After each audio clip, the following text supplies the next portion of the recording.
Hello, welcome to Loremaster's Lair. I'm your Loremaster, here today for a longer than normal video.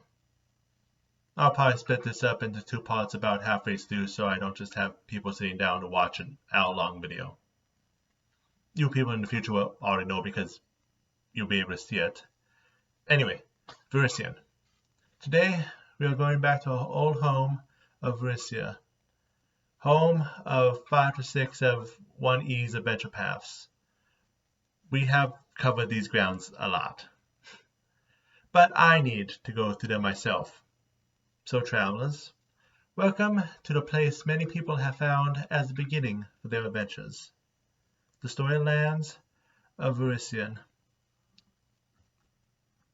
This region is made of various terrains, having plains, swamps, forests, badlands, and the like. The Verisign Gulf lies to the west. Two mountain ranges, the mine spin and the Kodar lie to the east. The region is more or less divided into two by a large cliff face known as the Strovo Rise. It divides the lush southwest of the Strovo from the Strovo Plateau and its deserts, in the north, including the famed Cinderlands, to the northeast, that's east. Varisia was once the home of the Empire of the Tassonia, but the empire fell during Earthfall, leaving the lands to two ethnicities known for traveling and not settling down, and ancient ruins scattered across the region. This made it a region that some of the more civilized ethnicities of the south see as an empty frontier to claim, which the Chelish began doing in 4405 AR. They settled most of the cities which people know today, but much of Verisian is still wilds, which people can find all sorts of treasure lost time, and various species to battle. Varisia is, currently, home to two main ethnicities. Well, three, but we can talk about the Thessalonian when we deal with Thessalonia itself. Anyway, the first are the ones who share the name Rift Region, the Verisians. Verisians have names with multiple syllables. The more musical sounding, the better, especially with the SH or Z sounds. Both male and female names tend to sound similar, so people find it difficult to tell them apart just from that. They have both first and last names. They tend to go by nicknames, and they always have an alias ready when going through towns to avoid attention. Verisians have large eyes and dark, thick hair, with skin tones that shift from pale to, well, that they don't shift, but you'll find them in pale to tan skin. However, Verisians are not known for their skin, but for their clothing. Flashy clothing and jewels covered in various symbols and lots of hidden pockets. Two physical traits stand out the most when it comes to Verisians. They like scarves, most famous being the Capenia, their family scarves, which have years of history embroidered within it. And two, like all natural residents of Verisian, they seem to have a mysterious love for tattoos. Them being so widespread, many outsiders claim that the Verisians are born with them. Verisians are a nomadic people, traveling along distant routes which mainly pass through Varisia, but also go majorly into the neighboring Uslav, and to other communities around Lake Enkoten, being found as far north as the lands of the Ephemeral Lords, as south as Nadal, and as east as Numeria. Some do settle down, some in the various Chelish-centered cities in Varisia, and settled Verisians make up a majority of Uslav. For other points of Verisian culture, As mentioned, they love their appearance and anything which looks good. Some arcane users inscribe spellbooks as tattoos across their bodies. They carve runes into jewelry and weave magical spellcraft in a dance. They are also connected to the practice called the Hero. While I could go into the practice in depth, that sounds like something for a monthly market. Specifically looking at the Verisian use of the cards, many Verisians, whether having magical abilities or not, are known to use them to read the future. But it is more than that. Many Verisians use the cards to dictate the routes of their caravans, leaving many such decisions to fate. Individual decks are passed down generation after generation through families as priceless relics, sometimes becoming artifacts in their own right. Speaking of the passing down of old stories, I want to mention an old story told about the Verisians, one tied to their origins. The Verisians claim that long ago, they were ruled by a nation of, as they described it, devils. This was until a hero by the name of Spire wrote a contract which he used to free his people. The Varisians were freed, but the devils, enraged, chased them. And so the Verisians continued to roam, believing one day Spire would return to lead them to a promised land that they can call their own.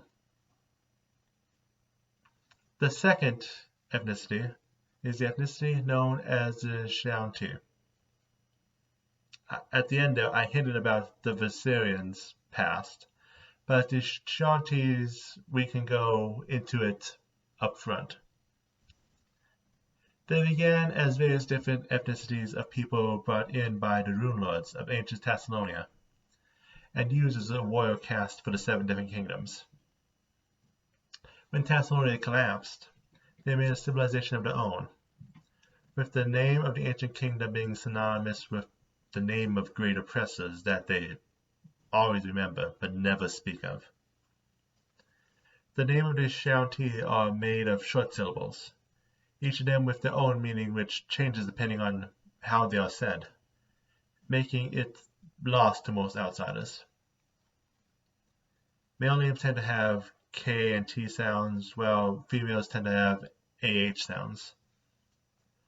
When they reach adulthood, Shantis are given honorifics, titles which relate to their deeds or character traits. Shanti clans used to live across the entire country of Varisia, but they could not adapt as nicely as the Verisians could. So they were pushed back, now mainly pushed into the Stroval Plateau. Shanti break themselves down into 7 clans referred to as Kron, each with their own specialty, tracing back to Thessalonia. The Moon are archers, which have excellent night vision and hunt at night. The Axe are expert divers and spearfishers. The Hawk are known for training animals and are the best mounted warriors. The Spire act as diplomats between the 7 clans, ensuring that even as separate, they stand together. The Sun are the most warlike, the last tribe outsiders would want to meet. The Skull watch over burial grounds, keeping the various clans' histories and destroying the undead. Finally, the Wind Clan lives in mountain tops and are known to swiftly descend on trespassers and other enemies. Each tribe has a chief, each advised by a shaman known as a Thundercaller, who is the one responsible for carrying the stories of the tribe's past. And of course, as natives to Verisian, they have a long history of tattoos. When a youth completes their rite of passage, they are given their first tattoo, which they expand on as they grow and complete more deeds, ending up as an intricate pattern across their entire body. When it comes to other people who live in this region, That concentration of ethnicity is not actually the natives, but the Chelish settlers, who have set up the major cities of the region, along with most cities. The other common ancestors find some home here, with this being the native home to the Rasp goblins, found along the Rasp coast where many of the Chelish settled, which is part of the reason goblins keep attacking these towns. When it comes for more specifics, we will be going through the cities, so we will reach there eventually. I think the only real thing I need to mention is that halflings, as usual, choose to live among humans instead of creating towns of their own. Now, continuing on, let's look at the big one, the very cities of the region. These are going to be big. As I said, as in that each have individual books, giving us as much information about most of these cities as we do other countries. Again, I am already expecting to split this video in two, to not have an hour long, this last an hour. So I'll try to keep these brief, but I'll be still going to spend some time on each of these cities. So first history, then districts. Kubosa began like many of the major colonies. It was once a place the native people called home. Whereas most of these were the homes of the Verisian, this was instead home to the Shanti. They also settled around a monument of old Thessalonia. This one a pyramid called the Grand Mastaba. Chelish settlers came from the south, looking for their first foothold in the new land they wished to conquer. After clashes with the Shanti, they eventually fought their way into Conqueror's Bay, taking the island they named Endrin, and building upon it the first part of the new town, Fort Kubosa. After years of fighting, they finally drove the Shanti off and claimed the coast as their own, beginning the actual town. The Chelish rapidly moved to the city, causing discontent among the fledgling residents, bringing about an event known as the Cousins' War, which brought war directly into the streets. Eventually differences were worked out, draconian laws were made, and peace was forcibly restored, at least until Eridan died. Then messages from Cheliax stopped. Worried, discontent spread, and many expeditions were sent to the mainland for any news. However, the worst came back. Cheliax had no interest in its colonies. With this news, Kubosa officially walked away, becoming an independent city-state. When it comes to Kubosa, the greatest of virtues is the ability to show off. Always seem confident and competent. The greatest sin is to show weakness or inability. They also love predictability, regulating everything and having the entire city live by routine. It is a town of regulations and law above all else, especially when it comes to taxes. From docking taxes to outdated land taxes to vice taxes, it is easy to see one of the main reasons the other large colonies were formed instead. In addition, businesses are disallowed from forming guilds. Most workers are self-employed or apprentices working for masters, with the one notable exception being the obviously most important business, the Thieves Guild. Kubosa, like many of the large cities of Verisian, is broken down into many districts, which I shall list out briefly. However, Kubosa is large enough that many of these districts are broken down further into wards. The first example is Old Kubosa, the part of the city that was first built on Endrin Island. Well, nothing is mentioned about it besides its historic significance. It is broken down into 3 wards: Lower Bridgefoot area, the Garrison Hill area, and atop the hill, Fort Kubosa itself. Just across on the mainland, we have North Point, where the oldest families and the elite make their home. It is broken down into 4 wards. 5 corners where politicians tend to live. Main shore where old money can be found. Northgate, the main entrance of the town and populated by both visitors and the newer money. And Ridgefield, ironically by its neighbors, the poorest district. A district called the Heights is upon Citadel Hill and is where most of the power of the city resides. It is broken up into 3 wards.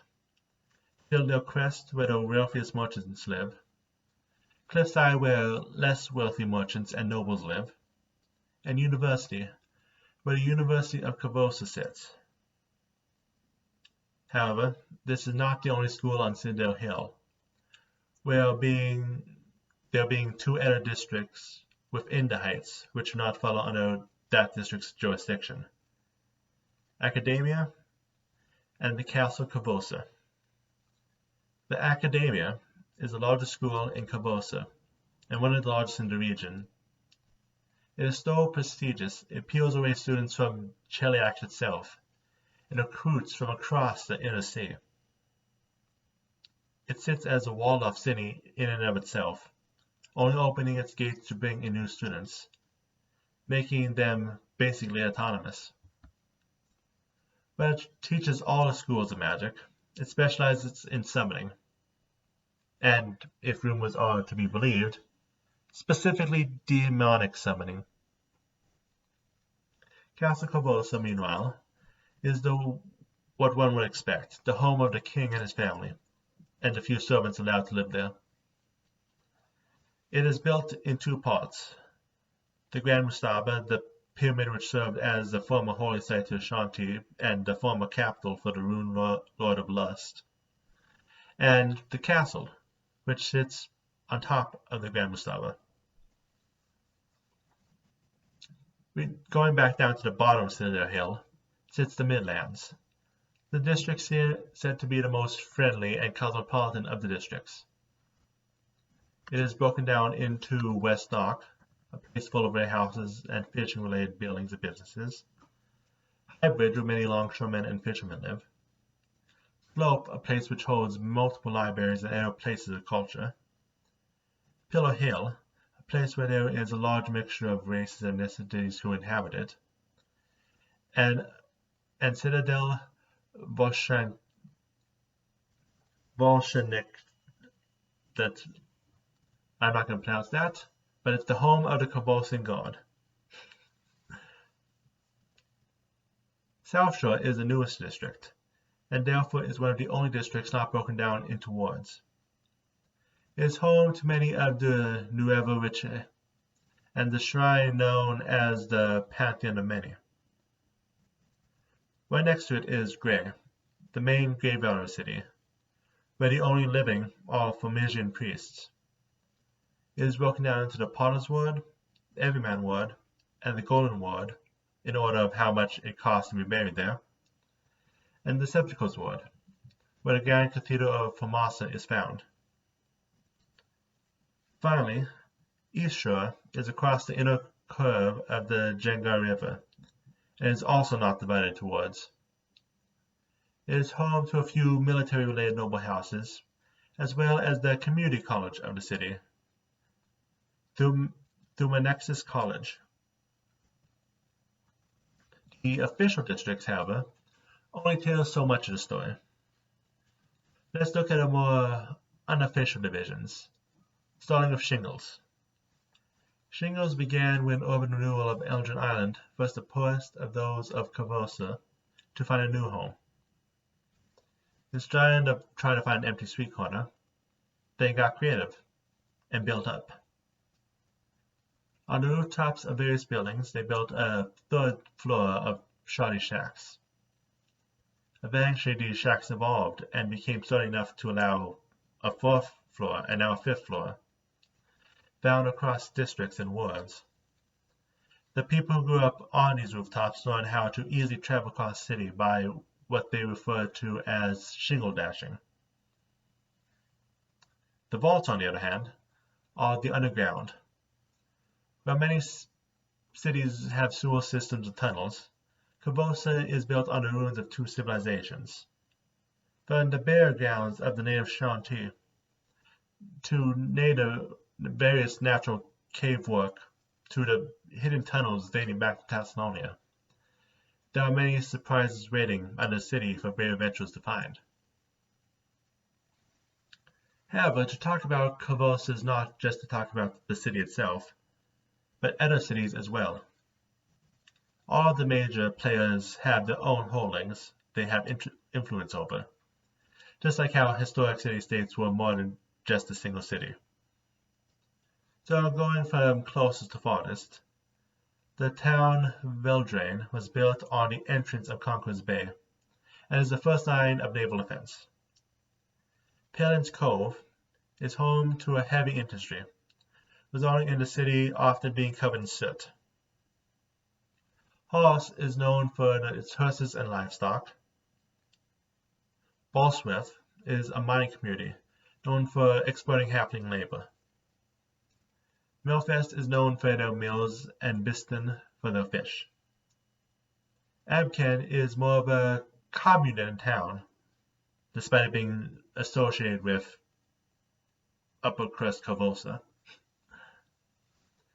Finally, Suathu wishes to break from Kubosa, building a following behind a young girl blessed with divine powers. Look to them. Before we move on, each of our major towns have their own side tangent. So let's get on with our first side tangent.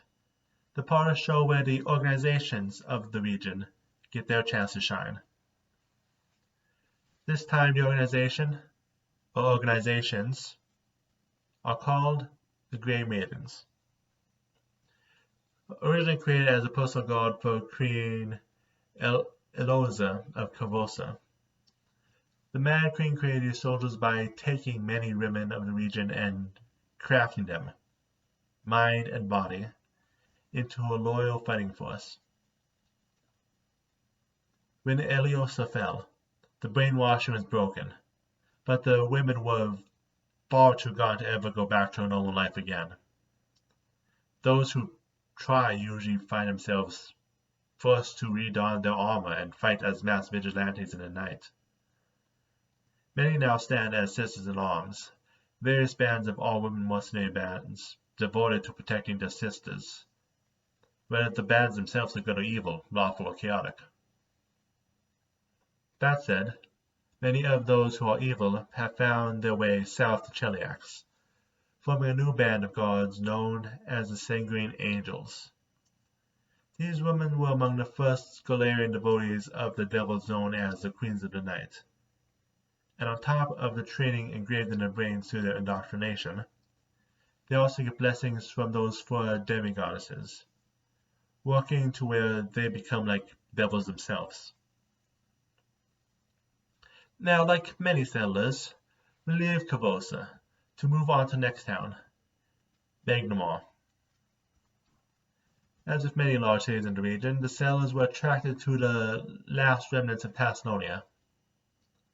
In this case, the bridge known as the Iraspan, a bridge currently spanning 400 feet that once went somewhere, but now sticks out into the ocean. Magnamar was always a resting place for the local Varsalian caravans, being a place they claim celestials come to deliver messages to mortals.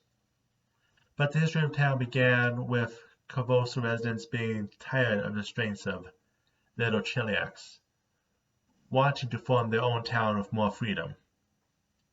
They left at the time of Eridan's death, a time when Cheliax had more to worry about than a few thousand people leaving.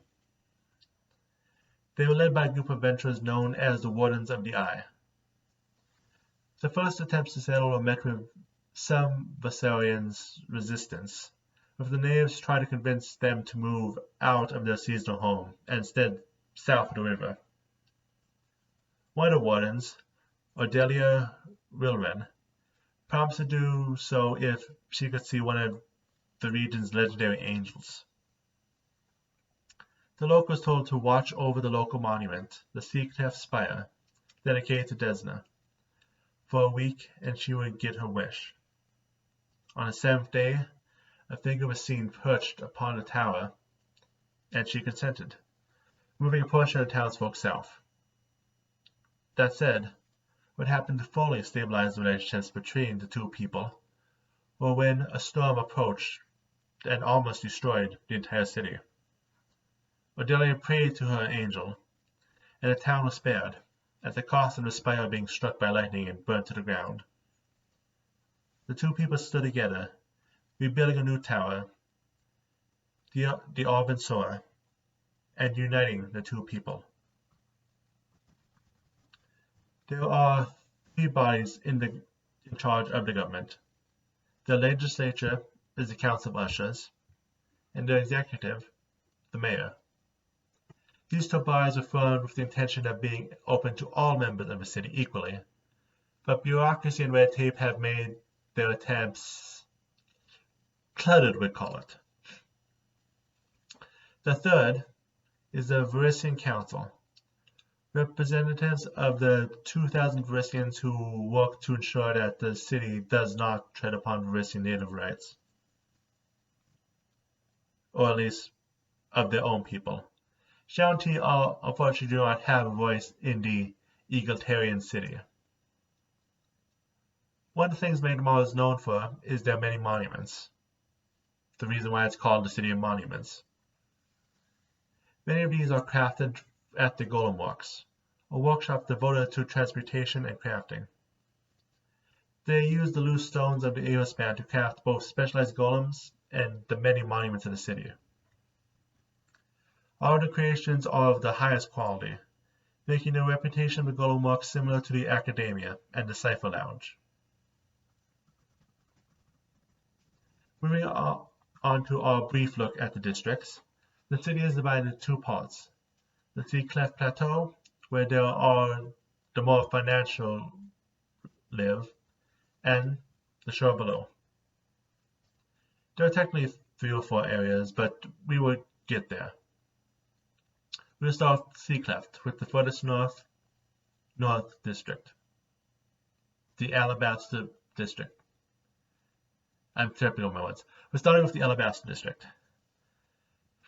This is where the rich and affluent live, most of the landmarks here being noble houses. The one exception is the Serpent's Run, a coliseum where the rich can watch shouting gladiators play various events. The Capital District is next, being home of the city's central government, hosting the Parliament Building and the Ushers Hall, as well as the buildings for the Offices of Land Grants, representatives of the vassal towns, the Central Court, and the only official jail. It is also home to the Golem Works, situated right next to the Eospan itself. Naus is a place where new money and merchants make their home, and serve as a city within a city, with its own shops and forms of entertainment, though being slightly more high-end than those down the sea cliff. The district spends much of its time largely empty, its residents more likely to leave the city for their businesses than those of any others. In the lower city, the first stop is Dockway, the main shipping docks where the ship after ship bring trade to the city. After all, part of the city's reputation is one of the greatest trading hubs in Varisia. It needs a bustling port to match. And a market too, also found in Dockway, is the Bazaar of Sales. Lowercleft is the artistic district, aka the district with the best taverns. You will find these 2 tend to go hand in hand. Lowercleft is known for its nightlife and being the location for a large amount of inns and brothels. Beacon's Point gets its name from the Worm Watch, the lighthouse which allows safe passage through the dockway. Here, in between warehouses, sailors can find their own brothels. However, deeper in one will also find buildings being pushed closer and closer together, creating the city's slums. Finally, Keystone is where the main gate to the city is found. It is home to the city's middle class, the most amount of shrines, and the traveling Verisign Council, which finds its home here instead of on a sea cleft. Now outside of these main two large areas, we have two districts which sit alone, Odelia and Underbridge. Odelia is named after the member of the Wardens of the Eye who took to move her followers south of the Yarnabaraki River. This is a fauna district, the place the locals claim as the only place of the egalitarian dream of Magnamar is truly achieved. This district also includes Kaiva Islet, an island devoted to lumber milling. Odelia is like a city of its own, with the Theatre of the Rose and Rake doubling as a city hall. Likewise, Underbridge, which finds itself under the Earspan, also claims it is the only place Magnamar's dreams have come true. This is an excuse to justify the squalor of the region. This is the headquarters of various gangs and con artists. Most of the place lies in poor quality, with one monument standing outside of the Edda buildings, the mysterious Shadow Clock. Outside of the city, the Hitherlands and the sewers need to be mentioned. The Hitherlands are full of dangers, including the bandit groups backed by the Rushlight Society to decrease land trade, the glass-loving break-beg goblins, and the well-hidden Seen-Foam Boggarts. The sewers, on the other hand, is a mysterious dungeon created by a worshipper of Nogaba named Staunton Vane. Not that Staunton Vane. This is not a Wrath of the Righteous video. Anyway, Nogaba cultists sit below the city, with all four facets of the faith represented somewhere. The central power controlled by Vane, who now goes by the name the Forever Man. Looking at Magnamar's holdings, their more liberal attitude means the town they have influences over tend to be more varied. Lair is unofficially home to various interracial couples. Waltel, though far out of this middle of nowhere, gets decent income from fur trade. Goldoria is home to the Twilight Academy, an academy for universalists, non-wizard casters, and unusual types of magic like hair or tattoos. Varisia was once home to many lycanthropes, the kind of people Magnamar did not want to live alongside, and so had them run out of town. Or at least they hope so. The thing about shapeshift is that you can never tell. Finally, Ravenmoor is a far-off town that distrusts outsiders for some reason. Might be something adventurers might be interested in looking into deeper. Which brings us to our second side tangent, well, most of the side tangents today are based off of local organizations / 1E prestige classes. We are dealing with a favorite of mine, religion, specifically mystery cults. Mystery cults are the worshippers of the Ephemeral Lords. Unlike four gods, these celestials prefer to have small individual groups following them. Therefore, the mystery cults tend to be just 5 or 30 followers in one place, having small shrines or statues instead of large temples. The campaign book, Chronicles of the Righteous, lists 5 forms that they usually take. There's the cosmic and unfettered, those devoted to exploration of the world, whether across the galaxy or to far out of the way places. Preternatural, which deals with protecting nature as a druid does, sometimes forcefully. Rampant, the Crusaders, because we need those. And veiled, those who walk in the shadows either to hide from oppressors or to work with hidden, potentially occult knowledge.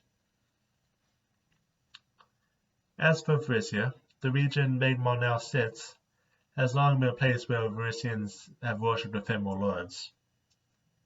While there is no temple specifically to them, some of the city's monuments, including the Avensor, the Irispan, and the Mistress of the Angel statue, tend to be places where such worshippers congregate.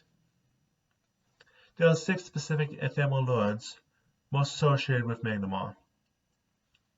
Oshia, the angel who presides over freedom and sexuality. Ashapa, the Azata who presides over dancers and moonlight. Regathiel, the angel who presides over chivalry and vengeance. Sinashakti, the Azata who presides over joy and messengers. Soalion, the angel who presides over guardians and monuments, making him especially important in the city of monuments. And Yilamacha, the Egathian who presides over fishfolk and flying creatures. And with that, we are already 36 minutes in, and I still have 4 towns to go over. So I'm going to call this the halfway point and break for part 2. I'll see you in what will most likely be a couple minutes for you.